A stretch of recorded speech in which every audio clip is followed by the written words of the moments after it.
ভারতীয় যুবককে বাংলাদেশি তকমা দিয়ে রাজস্থান থেকে আটক করে বাংলাদেশে পাঠিয়ে দেয় পুলিশ। রাজস্থানে 2 মাস ডিটেনশন ক্যাম্পে শারীরিক ও মানসিক নির্যাতনের শিকার মালদার পরিযায়ী শ্রমিক। উপযুক্ত নথিপত্র দেখানোর পরও রেহাই পায়নি এই যুবক। দীর্ঘ 20 দিন পর বাড়ি ফিরতে পারলেন তিনি। মালদার পরিযায়ী শ্রমিক আমির শেখ। মালদার কালিয়াচক থানার জামালপুরের পরিযায়ী শ্রমিক আমির শেখকে রাজস্থান থেকে আটক করে বাংলাদেশে পাঠিয়ে দিয়েছিল পুলিশ। দীর্ঘ টাল বাহানার পর অবশেষে আমির শেখকে বাংলাদেশ থেকে ফিরিয়ে এনে বসিরহাট থানায় পুলিশের হাতে তুলে দিল বিএসএফ। রাজস্থান কাজে গিয়েছিলাম। রাজস্থান কাজে যাওয়ার পর আমাকে বিএসএফের হাতে তুলে দিয়েছিল। আমাকে 2 মাস জেল খাটতে হলো ওখানে রাজস্থানে। কেন জেল খাটলে? বলছে বাংলাদেশি বলে আমাকে জেলে দিয়েছিল। জেলে দেওয়ার পর আমাকে বিএসএফের হাতে দিল। বিএসএফ আমাকে কুচব্যাক করে দিয়েছে। মানে কোথায় নিয়ে গিয়েছিল তোমাকে? কারা পাঠিয়েছিল কোথায়? হ্যাঁ, তোমাকে ওই জেলের থেকে কোথায় পাঠিয়েছিল?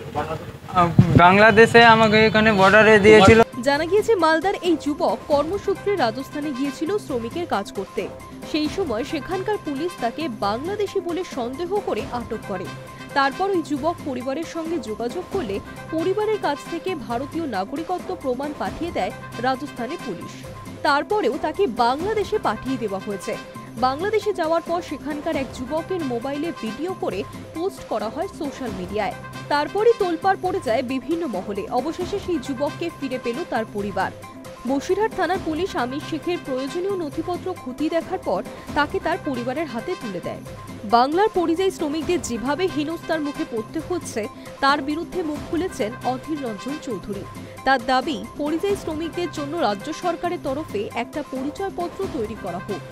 মনে করুন কোন পরিযায়ী শ্রমিককে জিজ্ঞাসাবাদে ডেকেছে পুলিশ, ডাকতে পারে, আমাকেও ডাকতে পারে। পুলিশের কাছে গিয়ে তাকে কি বলবে? সে আমার বাড়ি এখানটায়, আমার গ্রাম এটা তো বলবে। এবার ওখানকার পুলিশ যখন এখানকার পুলিশকে জিজ্ঞেস করছে, এরা কোনো জবাব দিচ্ছে না। ফলে ওই পরিযায়ী শ্রমিক যারা পশ্চিমবঙ্গের পরিযায়ী, তারা কিন্তু পশ্চিমবঙ্গের প্রশাসনের উদাসীনতার কারণে তারা কিন্তু সেখানটায় অত্যাচারের শিকার হচ্ছে। সেই জন্য আমার বক্তব্য একটাই, সেটা যে পরিযায়ী শ্রমিকদের জন্য রাজ্য সরকারের পক্ষ থেকে একটা পরিচয়পত্র ইস্যু করা হোক। সেই পরিচয়পত্র অনুযায়ী রাজ্যের প্রশাসন তৎপর থাকুক। Hi News network.